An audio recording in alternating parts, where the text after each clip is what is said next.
unbelievable how expensive aircraft are, how often they break. And that's where we see a lot of states and even private landowners starting to realize there's a way to intercept this when there's something you could do about it. It's a very big shift in the culture. Unfortunately, with big public events like Lahaina or Palisades or the Smokehouse Creek fire in Texas, it's starting to get more people's attention for sure. And stopping bad things from happening, that emergency response mindset is one of a public servant, not a war profiteer. And so, in the public space, we're very clear on how we talk about this. So, hey, welcome back to the Aerospace Executive Podcast. I'm really happy to have Sam Davis with me today. Sam is the CEO of Bridger Aerospace, which is one of the most well-known companies in the firefighting arena, flying 20 aircraft, CL-415s, Turbo Commanders, some Kodiaks. Saw you guys doing some great work in LA. You say you're busy now with 200 people. I got to think you got one of the most challenging jobs in aviation. Yeah, absolutely. And thanks for taking the time, Craig. Challenging, but one of the most rewarding. I think at the heart of Bridger is a really important mission. Everybody that joins the team is extremely keen on what we do here, saving lives and property and the environment. And now it's year round more than ever. It never stops. I mean, we were out the door in January to fight the Palisades fires. We've gone to the Carolinas and Oklahoma. Right now we're in Minnesota. So and no slowing down in how wildfires are threatening communities all over the U.S. So definitely a challenge, but rewarding, especially seeing the team that I'm a part of and how everybody's never says no. In fact, if there's a chance and an opportunity, everybody wants to run out and serve. So here's my question, and it's you've got 20 airplanes flying through, scooping water, flying low over fires, flying hard in some challenging environments. How do you take care of all that equipment? How do you take care? It's even compared to military flying, it's got to be it's a pretty challenging mission. Yeah, pretty extensive protocol that we carry with us in training and out in the field.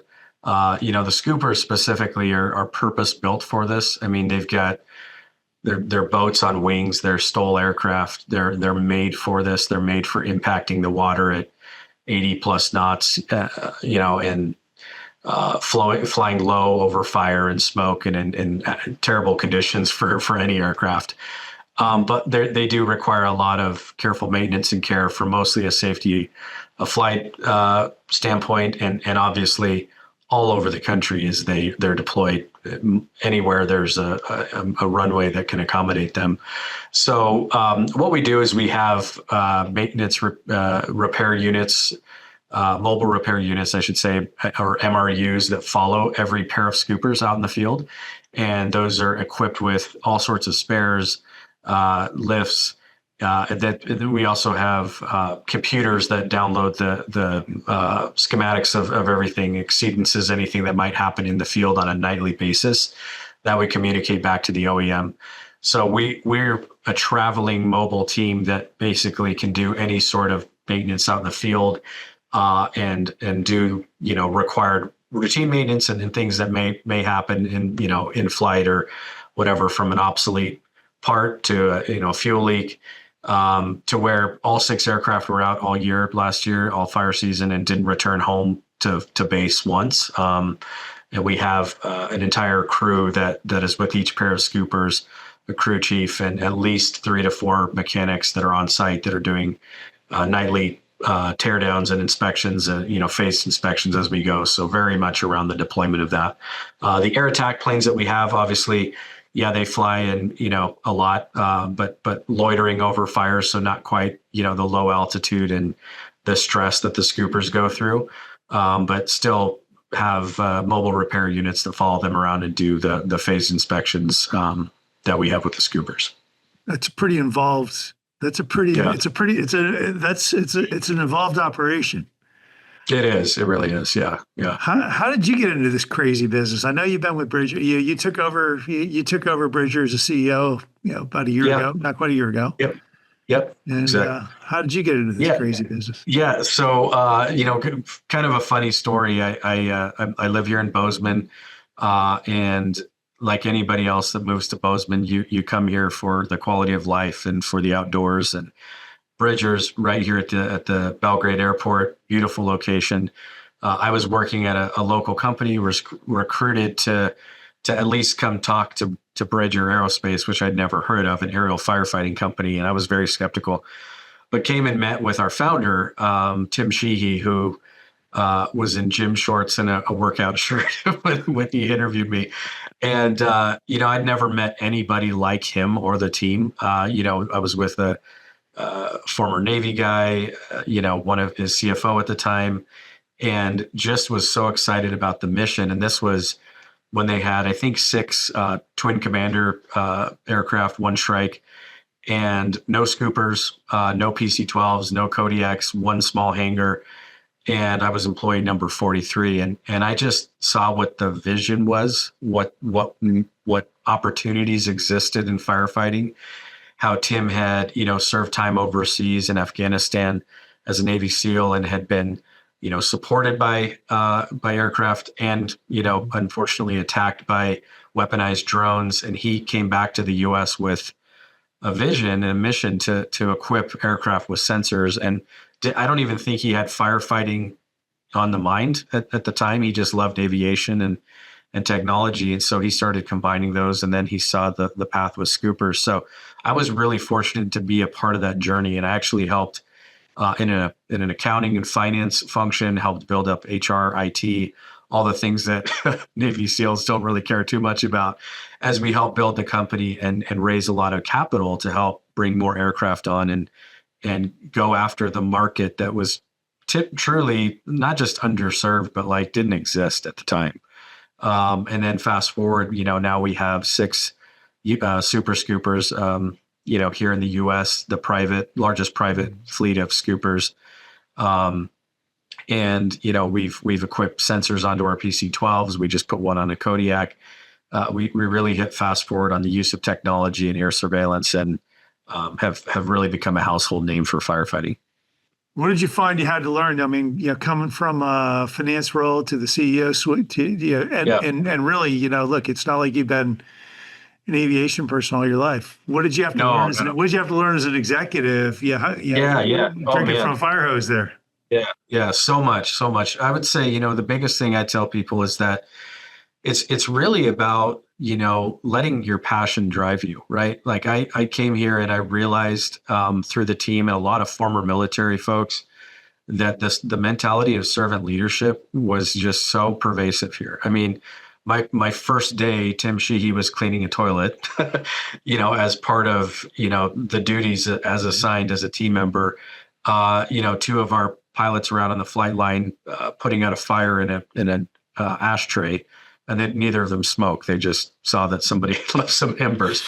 The mentality here was very much everybody does everything for the team, and it carried out through the mission in the field. You go visit, anybody out for the customer, whether it's the Forest Service, the DOI, a state, we pride ourselves on what we do, our professionalism, our safety. And so my point being, like, once you have that passion behind what you do, it really drives you to be the absolute best you can be and take that into everything you accomplish. And doesn't stop you from making mistakes, for sure, but we want to be the best at what we do. So I grew through a lot of difficult growing pains, but kept that mentality and with me, and really valued the team. I still do value the team greatly. I wouldn't be successful. None of us would be if it weren't for the culture that we have here. And then specific to what we do, at Bridger, I mean, I've never seen so many nuances of a unique industry in one place. I mean, aviation, is an animal all of itself, with, maintaining aircraft, how they break, the standard of excellence you need to have in maintaining and operating them, finding the right talent with pilots and maintainers. Then you're dealing with firefighting, like you said. It's a unique combination of a lot of different things that require some very dedicated professionals to manage. The opportunities there, I think, if you got the passion behind it, and you let that drive you, there's no limit to what you can accomplish, really. Yeah, look, obviously Tim's pretty famous, guy for what he's done and what he's doing now. And so, you talk about the culture a little bit. Was the culture it was a military culture? Who fits in the culture now? As you guys continue to grow, who fits? Yep. Who fits? I would say very strong military roots, right? We have probably still 30 to 40% of our employees are former military. So very, very strong roots there. And I think a lot of that is, the field itself, aviation maintainers, it's a natural fit for people to come. The mission is very similar to what, can simulate combat or that sort of ready five mentality. And so a lot of our former military folks find this attractive, right? It's not for everybody. A lot of people who want to fly commercial may not like this lifestyle and vice versa. And then the kind of that servant mentality as well of a public servant. We serve Americans and we want to protect lives and homes. And I think that translates well. It's surprising how many people are drawn to that, not just military, but I would say, anybody I talk to when you interview at Bridger, we want you to know what you're signing up for, a very, strong work ethic and responsibility and ownership in what you do. So that's been a lot of the air attack side of the business. And then for scoopers, these are, Canadian built aircraft. Obviously Canada owns the most scoopers and then probably the second largest populations in Europe. We had to go get very seasoned captains, first officers when we ramped up and launched our scooper program. And, some of these guys have, 15,000 plus hours just in scoopers themselves. So very seasoned. And same for first officers, because the scoopers have the captains and the first officers both in tandem. We've brought a lot of folks up through the air attack ranks that have an eye on the scooper, right? Obviously, it requires multi-engine and seaplane time, so we find ways to get those folks that time, and or we used to have a Twin Otter as a part of the fleet that we would build hours in. But it's very unique to those folks. We found that a lot of folks that have gone to commercial because it's been very competitive, either aren't happy, don't stay there long, or just never go, right? And we've also found folks that have been commercial pilots or more charter Part 135, not always the best fit, right? If that's what they're used to and comfortable with. So a very unique, group of pilots. They come from all over the place. I mean, we've got obviously Canadian pilots and pilots in Louisiana, Alaska. We have a very diverse geographic spread of all of our pilots and mechanics, that rotate in and out. Because half the year or more now, 3/4 of the year, we're out deployed all over the country. So it's agnostic to where folks live. What kind of rotation? I mean, you mentioned you're flying 9, 10, 11 months. Before we came on, you said you guys are really busy right now. Yeah. What kind of rotation your folks, how do they get some? We do a 12 on, 12 off. We've experimented over the years with a little bit tighter turnaround, but then you deal with pilot fatigue and just as many scheduling issues. So we do 12 on, 12 off. There's 2 travel days in between. So effectively everybody gets 10 days off, and that's year round. The pilots have done an incredible job this year, really stepping up and going out the door in January. Half of them were in Milan doing training in a full motion Class D simulator. The other half that were here went and flew fires in LA, right? And they just know that's the expectation. And they've done an incredible job maintaining that schedule all year. And that goes for air attack side as well. There's duty limits within the days themselves, obviously, and the number of days consecutively. But we've maintained that religiously, mostly from a safety mindset, and we also pay all of our pilots' salary because we don't want to get into a mindset of flying, and not being able to make that call. They're the PIC out in the field, and if there's any conditions that they don't feel safe about, they're not going to be incentivized for flight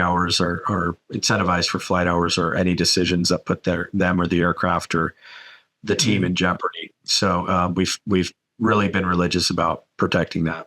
That's pretty. What's the biggest challenge? I mean, look, it's a very ambiguous operation. You don't know where you're going to be operating from. You as a CEO, yeah. What did you find to be the most, the biggest hurdle to get around or to start to think about? Like, wow, I never. Quite simply, aircraft break all the time, and they're really expensive. Like everything else it stems from that. I mean, unbelievable how expensive aircraft are, how often they break, and what you have to do to build the structure around that to not have that happen unexpectedly. Everything from managing what spares you have in the field, what level of inventory you carry, the feedback the pilots give you real time with flying aircraft if anything changes. It's just something that especially as we've expanded to year-round operations, we manage it so tightly, and having to get creative about when hours get close with some of these phased inspections, when do we pull them down? How do we stagger aircraft that come back into the hangar? And what pairs of scoopers will be ready early year, later year, that sort of thing. So that's been a big challenge. And I don't want to go too far into it. Last year was a really tough one for Bridger because we became the center point of a lot of political attacks as Tim ran for public office. And it was sad to see that happen, especially because we have folks from, every party out there, and we're flying a mission, again, that's agnostic. Every American, we want to, protect them. So that was a difficult challenge last year that actually made us stronger as a team going through that. Kind of keeping people motivated through the rhetoric and the noise. Yeah, and all the mudslinging, and there were articles out there with headlines that we're going out of business, and there was all these nefarious things going on, and I said to the team multiple times, we're going to let results speak for themselves. We know who we are, and integrity will prevail in all this. So that was a difficult year for many reasons. How do you balance, going back to the aircraft break and carrying inventory, and I got to think, parts for a CL415 are not necessarily something you're going to get. You got to carry some inventory. You've got your Turbo Commander's kind of a little bit of a legacy aircraft there. Yep. How do you balance?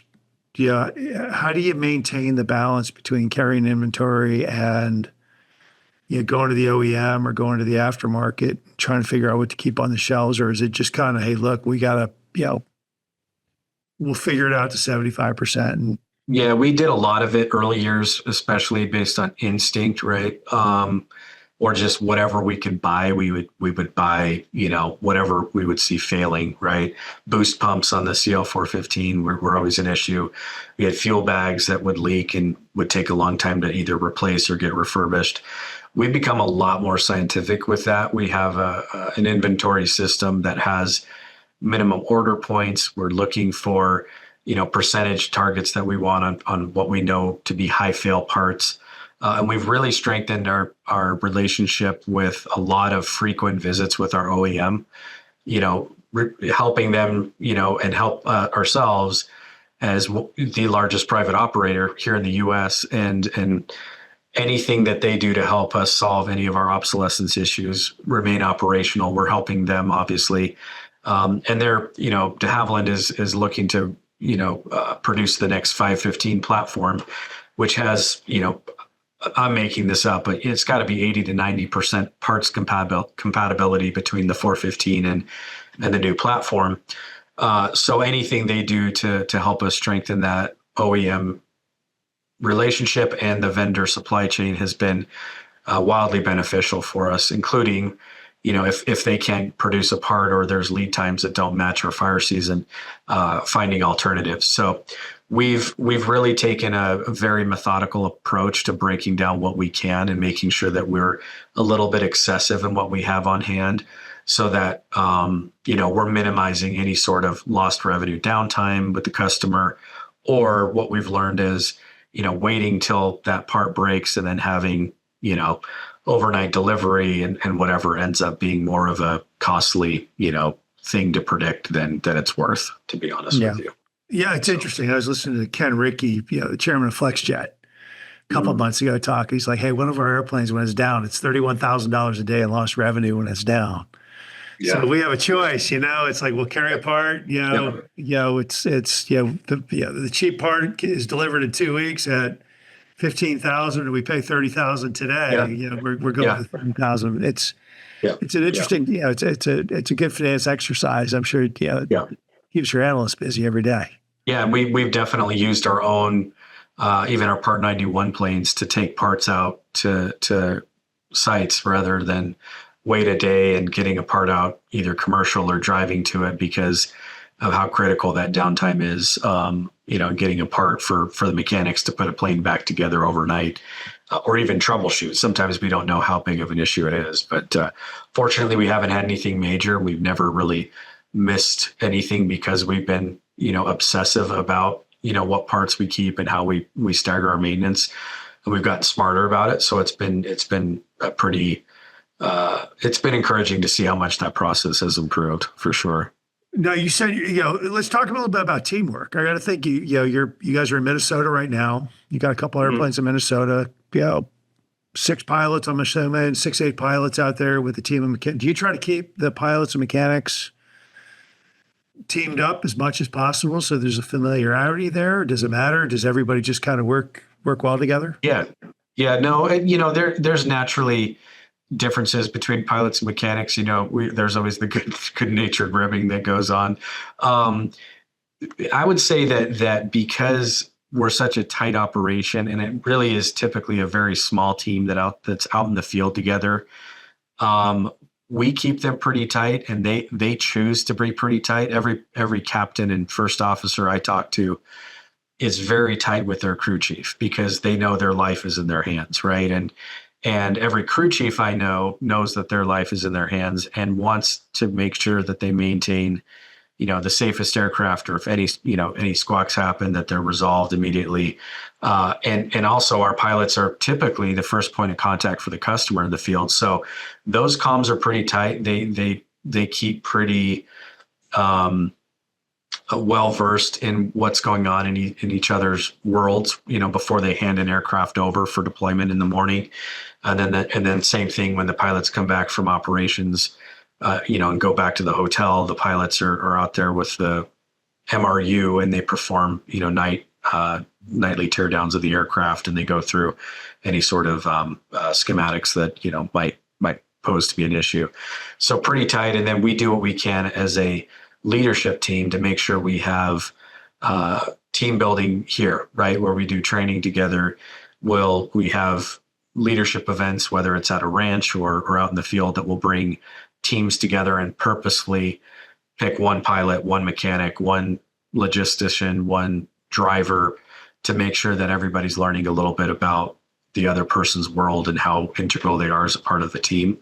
And we found that's been really successful in kind of breaking down barriers and making sure everybody knows that, their job is important, and communicating as much as possible.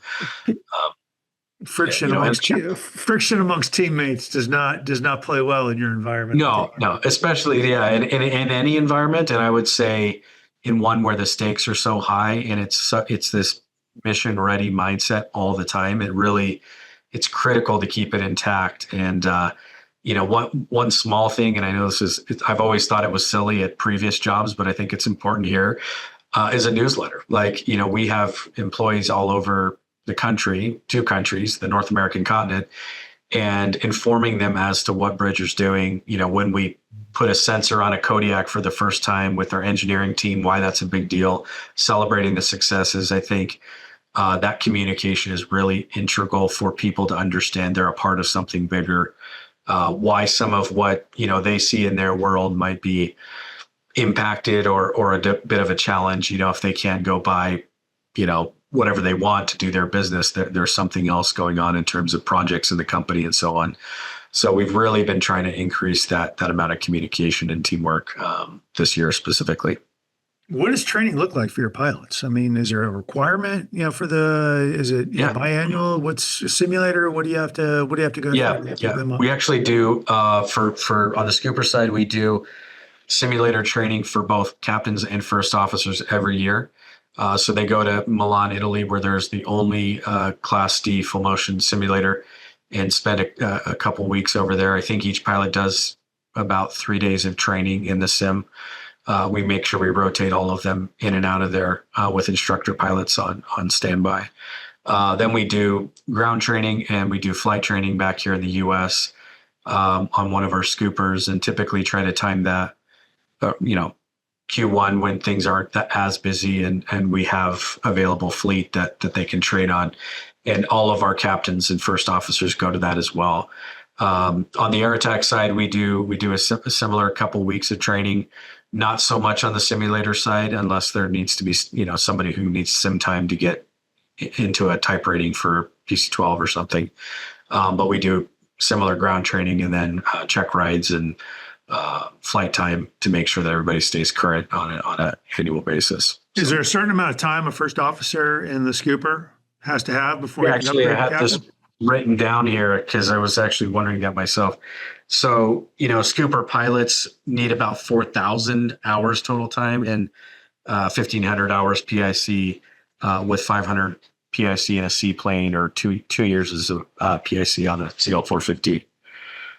That's on the Scooper side. So it's not an entry-level job by any means. No, not at all. Not at all. Very rare to find these guys, let alone, we do invest in making sure that we bring them up through the ranks and make it a long-term play for us as well. So who's your customer? Is it the federal government? Is it the state governments? Is it, whoever wants to contract with you in a month? I mean, you've got scheduling conflicts. I think who's your ultimate customers?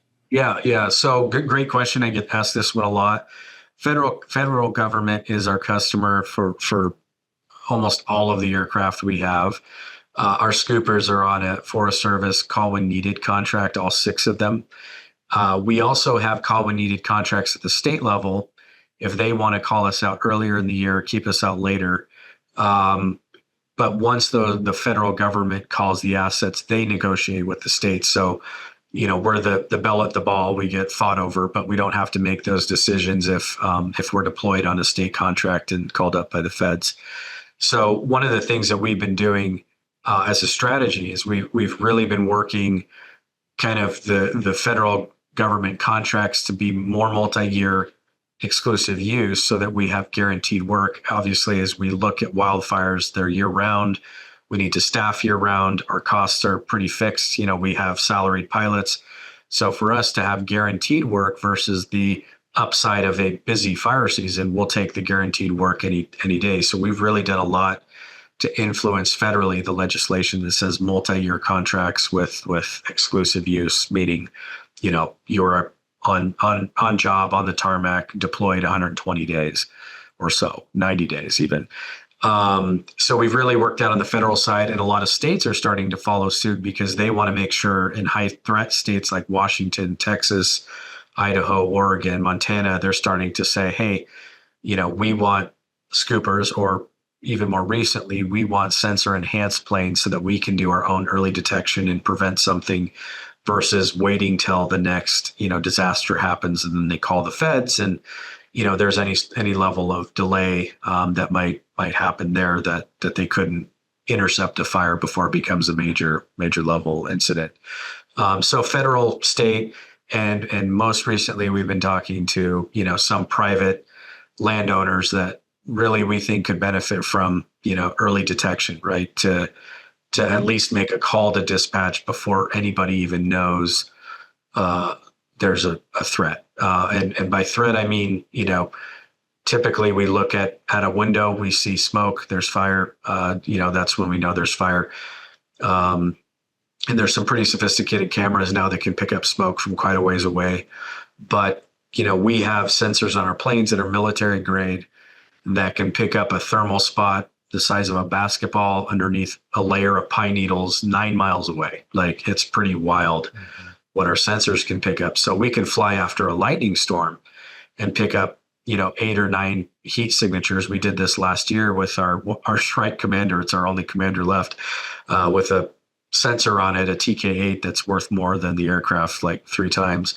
But we picked up 8 lightning strikes, and ground fire crews on 4-wheelers went with Palisades and, covered them with dirt, put them out right before a big windstorm. And so we know kind of the null hypothesis of what we prevented was, who knows, hundreds of thousands of acres burned, and that's where we see a lot of states and even private landowners starting to realize there's a way to intercept this when there's something you could do about it, right? So it's a very big shift in the culture. Unfortunately, with big public events like Lahaina or Palisades or the Smokehouse Creek fire in Texas, it's starting to get more people's attention for sure. Yeah, no, well, it's Doug Burgum had a really good, he was on the All In podcast a couple months ago, a couple weeks ago, and he talked about how private landowners, a little bit of the shift in the political landscape in forestry is, actually enhanced, the need for forest fire, forest fighting equipment. And it was real interesting. It's a real interesting dynamic, but airplanes are expensive. The revenue, obviously you've got government, federal government, state governments, they want a contract. How do you keep your costs under control? I mean, it's such a dynamic. Is it very scientific? I mean, it's scientific. Yeah. I mean, we I will say we don't do anything cheap, right? Because if you do it cheap, you're probably, not doing it to the highest level of safety and the best. But your forecasting has got to be very accurate and yes, So on the revenue side, exactly. We put a lot of thought into how we structure growth or revenue, where we see the trends with climate change and year over year, demand. There's a lot coming right now in legislation that we're keeping an eye on that will set us up for standards of cover, across the nation in times of a higher preparedness level that we think will drive demand and be the right thing to do with taxpayer dollars. Mm-hmm. So we're using that as a way to guide what we invest in. There's not a lot on the cost side that we're not conscious of or we're not, considering, right? Managing insurance and making sure we're being prudent there, keeping we're a public company, keeping our public costs down in terms of professional fees and all that. But we do want to make sure that we pay pilots well, mechanics well, have good benefits, things like that, good, safe equipment. So, we're managing our financials by making sure we have resiliency in our revenue and year-round readiness to be able to answer the call because it's there for sure. How do you grow, or do you want to grow? I mean, CL 415 scoopers are not in abundance out there, and I'm sure they're expensive in the aftermarket. How do you grow, or do you even want to at this stage? Are you guys pretty much in a spot? No. I think we're always wanting to grow. I think if you're not growing, you're dying. There's a few areas of growth I see on the horizon for us, and one is, we pride ourselves on being a fully integrated solution and a provider for not just fire, but early response. And so, not to go too far down our strategy here, but we look at prevention, detection, suppression, restoration even, and there's a lot that we can do with aircraft, with sensor enhanced aircraft, and with maximizing the utilization of our scoopers that we think can help with growth. Every one of the aircraft we have right now can, and I want to have a sensor on it, because I think that's where the contracting will go. And I think it's the most effective way to do command and control over fire. So we're looking at how do we put sensors on aircraft? How do we become better at what we do? How do we get more aircraft? Because we think the demand continues, and we're being asked constantly about, where we could put sensor aircraft out or suppression aircraft.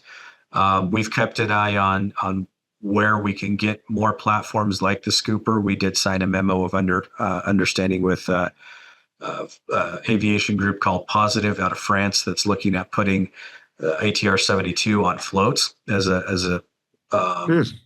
tank based scooping system. That we're exploring that and making sure that we could be the launch customer for them as we meet certain milestones, but looking for something new and disruptive to meet the demand post the 6 scoopers that we have. And then kind of, overarching a lot of this, we have a software company that we acquired that was built with the premise of providing situational awareness for firefighters on the ground through mobile apps that operates offline, because, the founder of that company was a rappel guy that jumped out of helicopters and saw bad things happen, like the Yarnell fire where lives were lost when that crew lost situational awareness. So he built an app that can do points, lines, polygons, has offline mesh capability. And now we're working on putting our imagery into that app and into a desktop version so that we can have a common operating platform. So the vision is to use technology and software to tie in what we do with our aircraft to fight fire. In a true, the military has been doing this for years. We're trying to bring this back to the U.S. And we think Bridger's uniquely positioned to do that. And so there's a lot of different growth paths there, organic and even inorganic, that we're keeping an eye on for sure. You guys looking at is it all fixed wing? Do you have helicopters in your future at all? Or, Tim Sheehy was never a fan. The first week he was gone, I talked to a couple of helicopter companies. Not gonna lie, I wouldn't say no to anything that kind of diversifies and complements what we do. Helicopters are very specific and very useful in what they do on fires, similar to tankers with retardant. So I think it's smart for Bridger to think about how we could diversify our fleet for what we call different tools in the toolbox. And so helicopters, we've considered what that would look like. And some of this could be partnership. We could find the right team to partner with and go after contracts as a fully integrated solution as a team, Last question. CEO, being a CEO, even of a 200-person company, but it's a lot of moving parts in your company. Yeah. Who do you reach out to when you need to? Who is your board? Yeah. Is it your board? Who do you reach out to when it's I'm feeling a little overwhelmed today, or just need some guidance? Yeah. Good question. My kids have some good advice. I've got an incredible board. I'm very, very blessed to have a 9-member board of aviation experts, real estate investment guys that have taken $20 billion worth of companies public, been there, done that, not rattled at all about anything the industry or the capital markets can throw at them. So a phone call away, I talk to my board members all the time. I know that, I've been at companies where you have apathetic board members, where you have adverse board members. This is not the case at all. And Tim did a really good job of building a board and attracting a board through what we do and our mission. So I've been very fortunate to have an incredible board that I reach out to for guidance. And the proof is in the pudding, really, of what we've accomplished in kind of the strategic moves we've made recently. And the things we're methodically lining up to grow as a company. And I've been very fortunate to have that because it's a lot. It's a lot of responsibility.